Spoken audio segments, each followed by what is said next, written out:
28 years, Professor. Let's see what kind of galaxy we woke up to.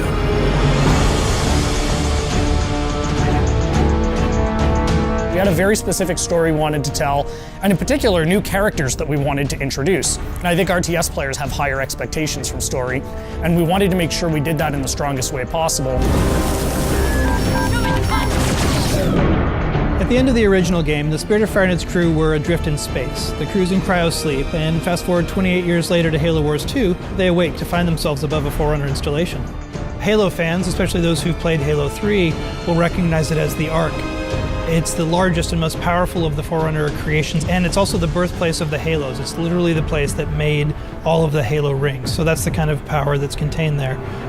The only connection they have when they wake up is a small signal, one emergency beacon, that's coming from the surface of the Ark down below. We wanted to put everybody in this position where things are different, things are new, no one's really sure what's going on. You know, Isabel is a very different kind of AI. She's a logistics AI. She's not a military AI. She is not like a Cortana or a Serena. She shows up in a way that we haven't seen AIs behave in Halo before. She's freaked out. She's seen all of her friends die. She's seen her outpost destroyed. She's a little trepidatious, does not want to stick around. She warns them that something bad is still on the Ark and that they need to run away.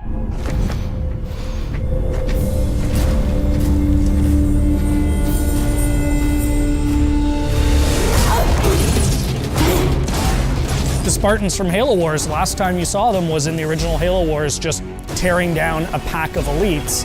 And here are those same Spartans being taken apart by one guy. Who is this guy?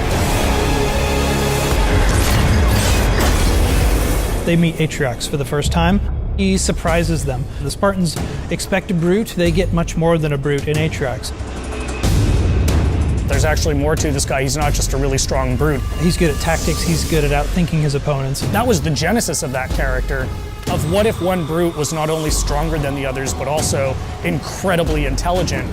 Atriox is something the universe hasn't seen before. The fact that he can surprise and then beat 3 Spartans in hand-to-hand combat sets the stage for who's in charge of the Banished and the kind of threat they pose. From a visual standpoint, we wanted to carry over enough of the original Covenant technologies, but at the same time being in your face, more about hard hitting and close combat. You know what a Wraith does if you've played Halo, but you've never seen a Wraith look like this before. Lots of layered armor, lots of ramming spikes, things that spoke to a brute's sensibilities and aesthetic choices. This is who they're going to have to fight. This is who Captain Cutter has to beat. Our astronavigation system can't pinpoint a location. We're not on the map anymore. But as the captain of this ship, he is 28 years out from his last set of orders. Like, what do you do when you are supposed to report into this hierarchy, but you literally haven't seen them for almost 3 decades? We didn't drift out of the galaxy in 28 years, Professor.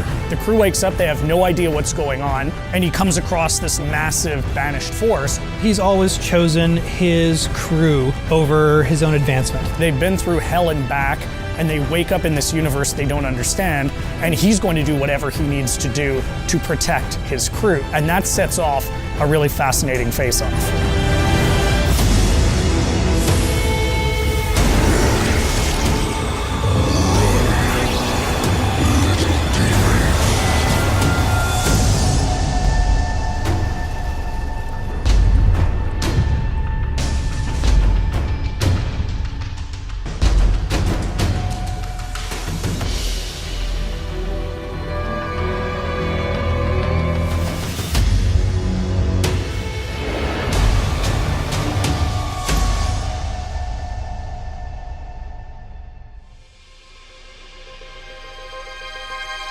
RTS players are the guys who don't just do something, they think about why they're doing something. When you watch an intense chess match and you're seeing a battle of the minds, a battle of tactics that isn't even just on the board, it's 5 moves ahead, 10, 20 moves ahead. This ability for the action to just kind of turn on a dime. If you know the person you're playing, you might know what their favorite tactics are. You know, you think you got that game wrapped up, and then all of a sudden, 2 bases go down, another base gets built. They think they've got you, they've got their units coming in, and then you just drop death out of the sky. Do you build for long-range siege? Do you go air? Do you go heavy guns? What's my enemy doing? How am I going to counter-react to that? Time's ticking down, the score's ticking up. I've taken on board what you've thrown at me. Now I'm going to dismantle that.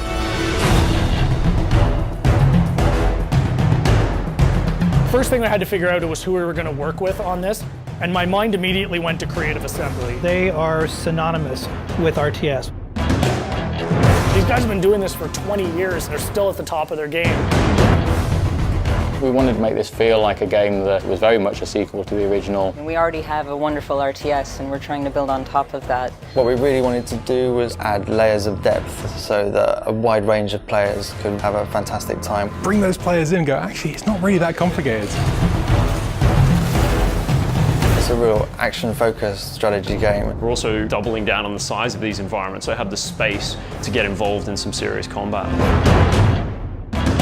If you want to practice your base strategy, you can go into domination, you can go into deathmatch. If I'm in the mood for a fast game, I can jump into strongholds. So we've got different kind of ways to play the game for different kind of players. We absolutely want those hardcore players, and we've absolutely got games and game modes that are suited to that. But then we've got, on the other end of the spectrum, modes like Blitz. It's something nobody's ever done before.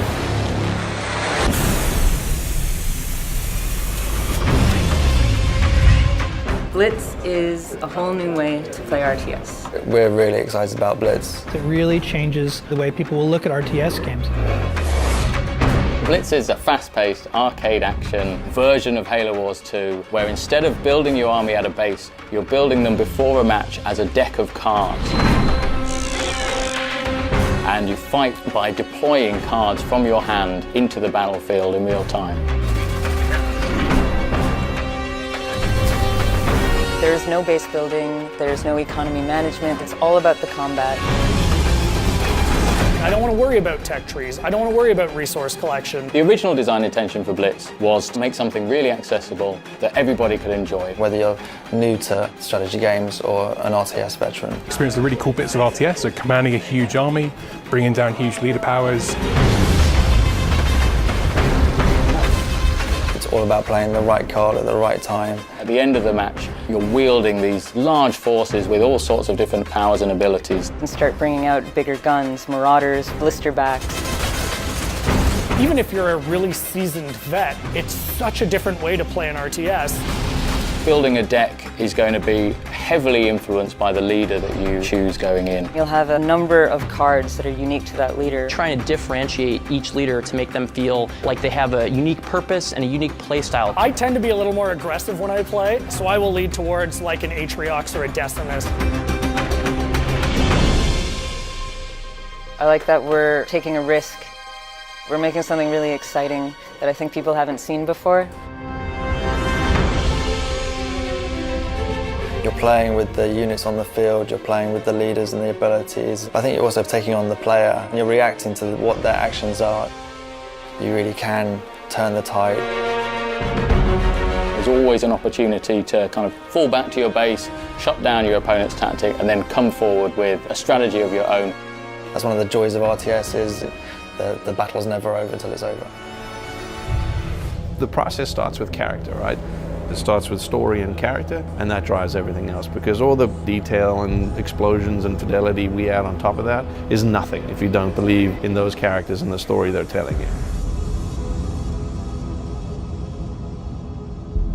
I think one of the first things we did when Kevin was talking to us about it was, okay, well, these are the characters we have. Who are the new people we want to introduce? The biggest of which was Atriox.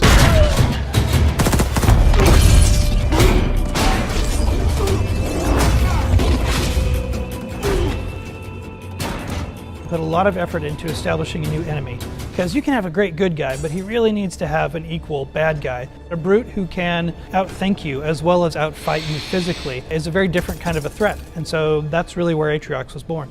He was often sent on suicide missions, and he always returned, and that made him dangerous to the Covenant. So when we encounter him, he's at the crux of finding a way to amplify and strengthen that army. From a visual standpoint, everything should look like it should hurt you or potentially kill you. We wanted to layer that on top of some of that recognizable Covenant technology. So lots of ramming spikes, lots of layered armor. things that spoke to a brute's sensibilities and aesthetic choices. And then we've also given him little trophies, little very subtle elements that kind of speak to maybe what his past has been like, things that could have just been from somebody that he's dispatched in the past and decided to just keep as a trophy and make it part of his collection. But also the form from function, where armor is at, serves a role. You'd be more protected around the core, like his chest, and he's got a larger shoulder pad because he's got an augmented gauntlet. Like, this should feel like a bipedal tank.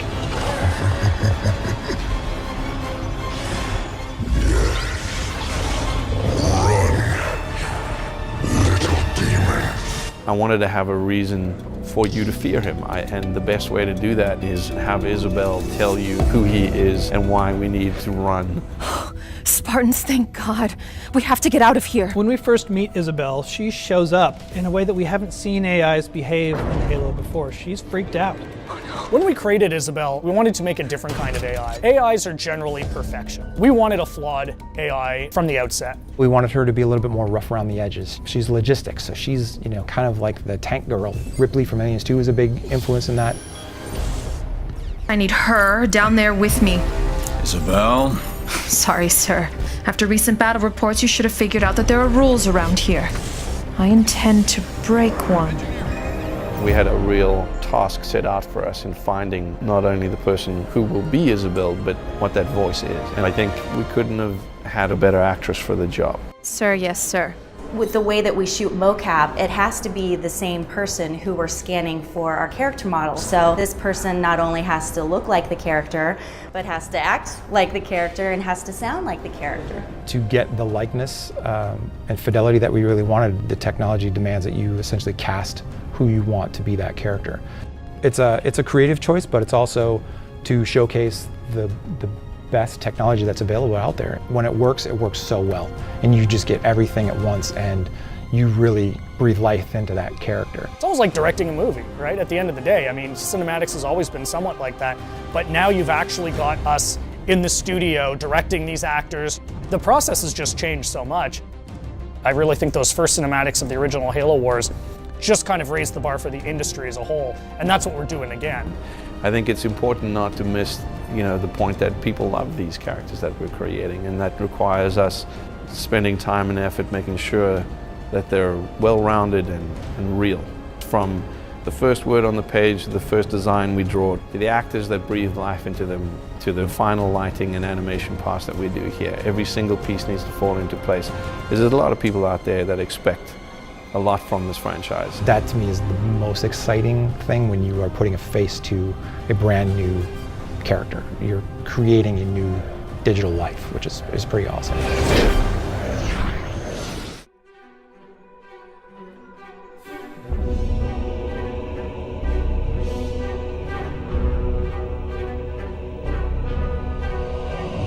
What is Halo music? It's very thematic, character-driven moments. I mean, there is a long legacy, and for us, we wanted to distill the essence of what those were. There's kind of this sacred element. The orchestra, this larger-than-life sound. And with Halo Wars 2, we were kind of handcuffs off and gloves off. I mean, it was like, we have a chance to do something completely new.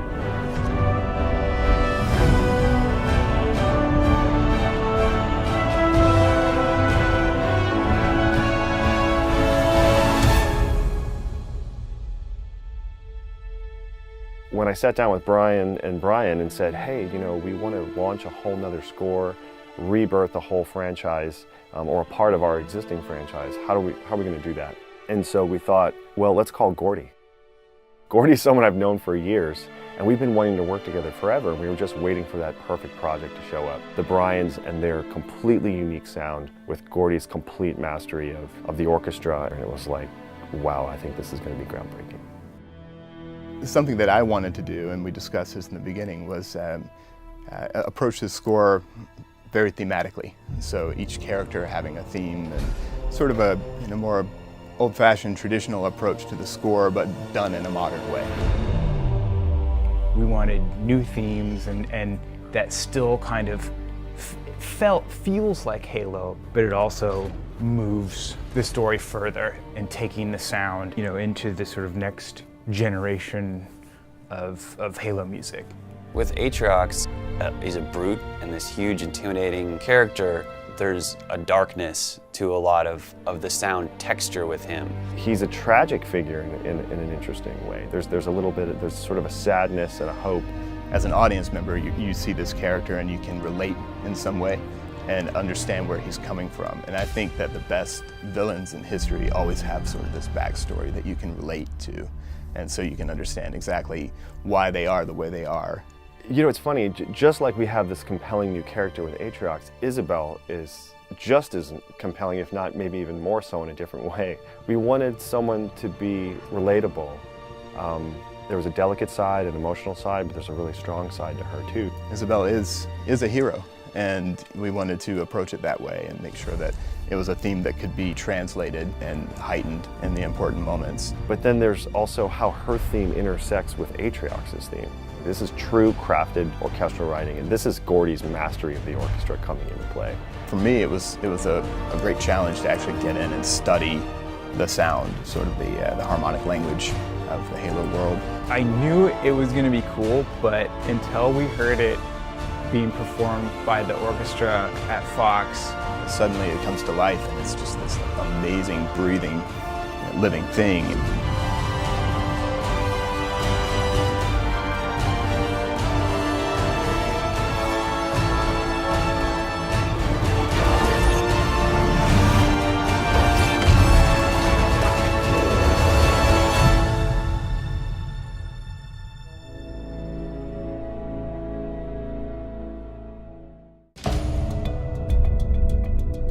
When you're loading into a match, think about what you want to do in that first minute. Already be talking to your teammates. Don't hesitate, just get aggressive and get out there as quick as possible.